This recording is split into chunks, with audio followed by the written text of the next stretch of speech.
ይመስለኛል ማለት ነው። ምንድን ነው ያደረግሽው? ምን አይነት ስራ ነው የሚሰራ? ይኸው ማርያምን፣ ይኸው እንዳንቺ እኔም ውሃ እንደዚህ አድርጋ ነው የምታጠበው አለች። ይኸው እኔም በመጥረጊያ ነው የምጠርገው አለች። ይኸው በመጥረጊያ ነው የምጠርገው እንዲያስቀምጡኝ ነፍሴ እንዲያወጡኝ። ይኸው በማርያም ንገሪኝ እናቴ፣ በማርያም ምንድን ነው የምታደርጊው? ነፍሴ ወጣች እኮ እናቴ። ይኸው እንግዲህ ወላሂ ነው የምላችሁ ከመዳሜ በጣም የመጻለው ጸበይ ቢኖር ሸቃሊት ሆይ ባይሰራስ ቢቀር ባይሸቀልስ ቢቀር በድህነትስ ቢሆን ከሀገርሽ ገብተሽ ብትኖሪ ምን ትሆኛለሽ?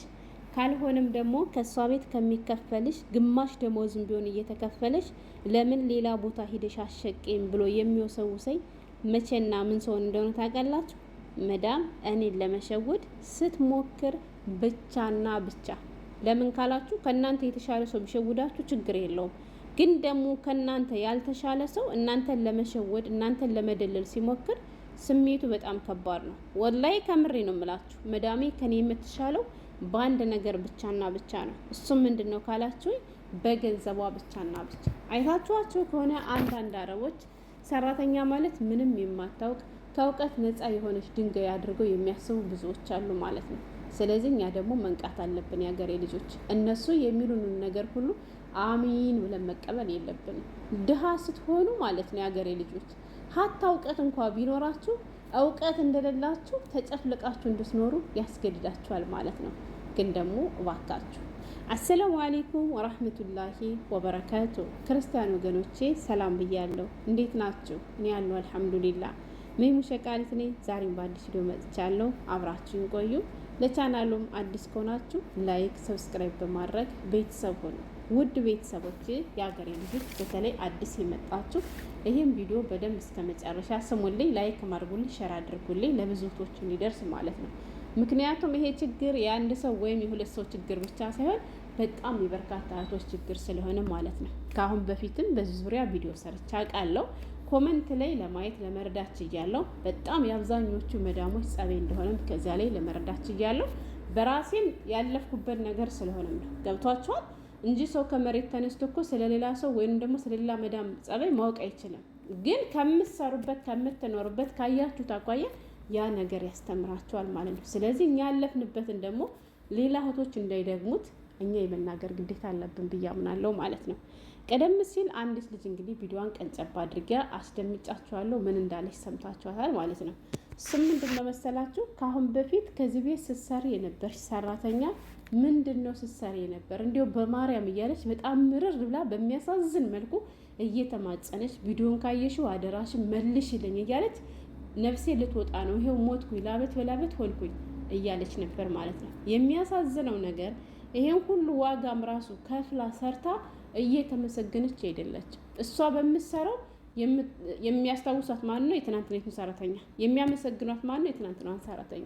የትናንትናዋ ሰራተኛ እንዲህ አርጋ ነበር የምታጸዳ፣ ሳሙና እንዲህ አርጋ ነበር የምትጠርገው አለች። ባለች መንገድም ለመስራት ሞከርኩኝ። ይሄም ሆኖ ግን በስራዬ ልትረካች አልቻለችም። ስለዚህ ምንድነው ያደረግሽው እያለች ስለባለፈው ሰራተኛ እየተማጸነች ነው። እንዲያው ከነሱም ብሶ እንዲያው አሁን እኛ ለመሸወድ ሲሞክሩ ዝም ብላችሁ እንደ ከብት የምትነዱ ሸቃሎች ግን ጤነኞች ናቸው? ኧረ ተው የሀገሬ ልጆች። ወላሂ ሁላችንም በሚባል መልኩ ከነሱ የተሻለ እውቀት አለን እኛ። ግን እንዳልኳችሁ ድሃ ስለሆነ እውቀት እንኳን ቢኖረን እንደሌለን ተደርገን ነው የምንኖረው። ለምን? ድሃ ስለሆነ። ግን ቢያንስ ደግሞ ራስን ማስከበር የሚባለው ነገር አለ። አንድ ሰው መሆን የሚችለው ራሱን ብቻና ብቻ ነው። ገብቶሻል? ትናንት የነበረች ሰራተኛ አንቺን መሆን አትችልም፣ አንቺም እሷ መሆን አትችልም። ከአንቺ በኋላ የምትመጣውም አንቺን መሆን አትችልም። ስለዚህ አንቺ በቻልሽው አቅም እጅግ ሰሪ። በቃ ልንሰራ ነው የመጣ ነው፣ ልንሰራ ነው የተሰደር ነው። አዎ መስራት ያስከብራል። እስካለንም ድረስ እነሱም ብራቸውን እስከሚከፍሉን ድረስ ልንሰራ ይገባል። ግን አቅማችን በፈቀደው መልኩ እንጂ እሷ በምትፈልገው መልኩ ለምሳሌ እንደው እስኪ እንደው ራሴ ልውሰድላችሁና ሸቃሊት ሆይ ከአንቺ በፊት የነበረችው ሰራተኛ እኮ ከዱባይ ሳውዲ ተሸክማ ወስዳ ኡምራ አስደርጋኛለች ብትለኝ፣ አረ የኔ መዳም ለእንጂ ታዲያ ልሸከምሽ እንደው ልሸከም የምሞክር ይመስላችኋል? የሀገሬ ልጆች ለምንድን ነው ማለቴ እኔ እኮ ትናንት ከአንቺ በፊት የነበረችው ሰራተኛ ጀግና ጎበዝ፣ ራሷን ጠብቃ የምትሰራ ራሷን የምታስከብር ሆና የምትፈልገውን አይነት አገልግሎት ከዛች መዳም ከዛች ሰራተኛ ስላላገኘች የትናንትናዋን ሰራተኛ በበቀል ፈልጋ ሊሆን ይችላል። የትናንት ሰራተኛ እኮ እንዲት አድርግ ነበር፣ ስለዚህ አንቺም አድርጊ። አረ እስከ መቼ ነው በዚህ መልኩ የምትቀጥሉት የሀገሬ ልጆች? እኔ የራሴን ሁሌ የምነግራችሁ ወላሂ በአብዛኛው እኔ አንድ ከራሴ ታሪክ፣ ሁለት ደግሞ በጥዬ ከማችሁ ሰዎች ተነስቼ ነው የማወራችሁ። እኔ በተደጋጋሚ ነግራችኋለሁ። ከዚህ ቤት እንደመጣሁ አሁን ለምሳሌ ስራ ይበዛብኛል፣ ግቢ ያጸዳለሁ፣ ምናምን ውጭ ላይ እጠርጋለሁ እላችኋለሁ አይደል? እጠርጋለሁ። ግን እናንተ እንደምታስቡት ራሴን በሚጎዳ መንገድ መቼም ቢሆን ሰርቼላት አላውቅም። ለምን ዛሬ ከሷ ቤት ፈግቼ የማገኘውን ገንዘቤን ነገ ከሀገሬ ገብቼ ልጠቀምበት በጤና መኖር እፈልጋለሁ። ገብቷቸዋል። ስራዬን በአግባቡ ሰራለሁ፣ ግን ከአቅሜ በላይ የሆነ ነገር ሰርቼ ራሴን መጉዳት ደግሞ አልፈልግም። ለምን ራሴን ጎድቼ የሆነ አደጋ ውስጥ ከገባሁ ይቺ መደም አታኖረኝም። እሷ የምታስቀምጠኝ እኔ ስራዬን ስለወደደችው ጉልበቴ ስለተመቻት ነው። ያን ከኔ የምትፈልገውን አገልግሎት ካላገኘች ግን እኔ ደግሞ የምፈልገው ቦታ ሳልደርስ እሷ አሽቀንጥራ እንድጥለኝ አልፈልግም። ጤነኛ ሆኜ መስራት ፈልጋለሁ። ገብቷችኋል? ያ ማድረግ የሚችለው ደግሞ መቼ ነው? ራሴን በማይጎዳ መልኩ ስሰራ ብቻና ብቻ። ስለዚህ እሷ ያለችው ነገር እውነት መስሏችሁ እንዲህ የምትሽከረከሩ እንዲህ የምትለፉቶች አቁሙ፣ ትጎዳላችሁ። እነሱ ያላችሁ ሁሉ እኔ ሁሌም እላችኋለሁ፣ የአረብ ቤትን ስራ ለመስራት የሚያስፈልገው ጉልበት ሳይሆን ስልት ነው። ስልት ተጠቀሙ የሀገሬ ልጆች። እሺ በሏት፣ ችግር የለውም። የሆነ ነገር ስታዛችሁ እሺ በሏት። ለምሳሌ ከፊሊፒን ከኢንዶኔዥያ ተማሩ እስኪ ስትጠራ ማለት ነው። አንዲት የፊሊፒን ሰራተኛ ስትጠራ ናማማ ናመዳም እያለ እየተሽከረከረ ትወጣለች። ስራሳ ወደኋላ። እሺ ስትጠራ ፊት ለፊት ፈገግ፣ ውስጧ እያረረም ቢሆን ፈገግ።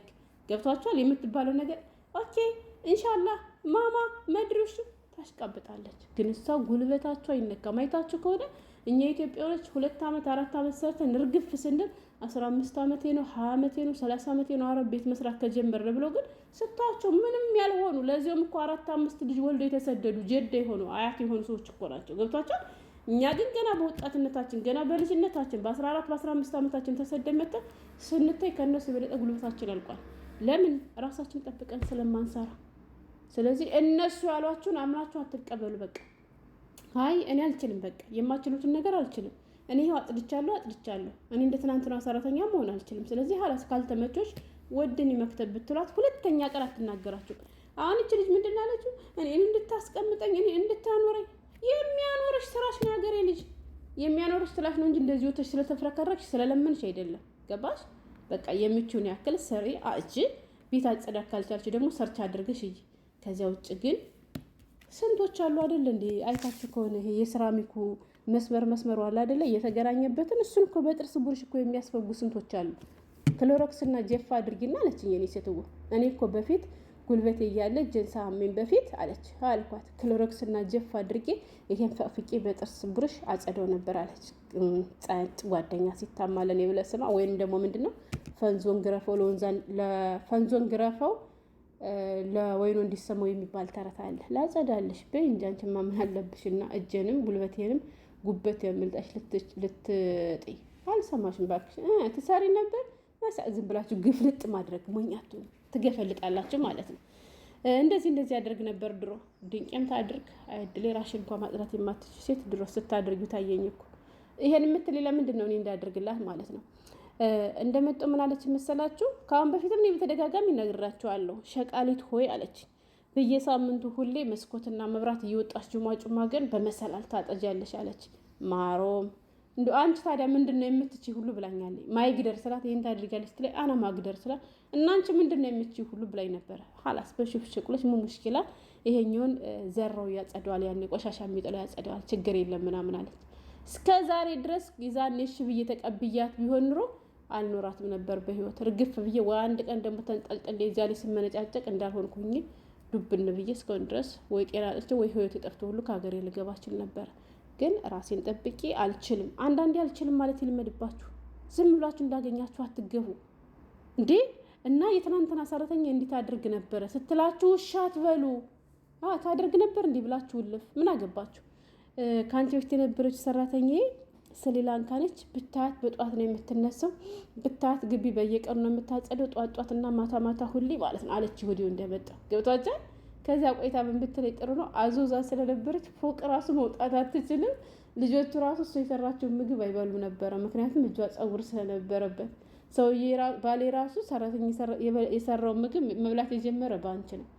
መጀመሪያ ላይ እውነት አስመስል አወራች። ኋላ ላይ ግን ስትቆይ እንዲያውም ሕክምና አልወስዳት ብላ በዚያ ምክንያት ተጣልታ ለባሏ ተናግራባት ማማሙ ሕክምናው ሰጂ ብላት እምቢ አለች ብላ ስትነግረው ባሏ ደግሞ ለምን አልወሰድቻትም ሲላት በዚህ የተነሳ ባልና ሚስቱ ተጣልተው ወይኔ ወይሷ ምረጥ ብለው ከዛ በኋላ ሰራተኛይቱን እንዳሳፈረቻት በሌላ ጊዜ ነገረች። መጀመሪያ ጊዜ ግን እንዴት ከባ እንደነገረች ገባችሁ? ውሸት ደግሞ ያዋርዳል። ምክንያቱም እስከ መጨረሻ አብሯችሁ አይዘልቅም። ለምን ውሸት ትናንት ያወራችሁትን ዛሬ መድገም ስለማይቻል እና ሌላ ነገር ማለት አልፈልግም። እነሱ ያሏችሁን እውነት ነው ብላችሁ አምናችሁ ራሳችሁን አትጉዱ። ራሳችሁን በቻላችሁት አቅም አጽዱ። ከዚያ ውጭ በቃ አልችልም ብላችሁ መናገር ይልመድባችሁ ነው ኸላስ።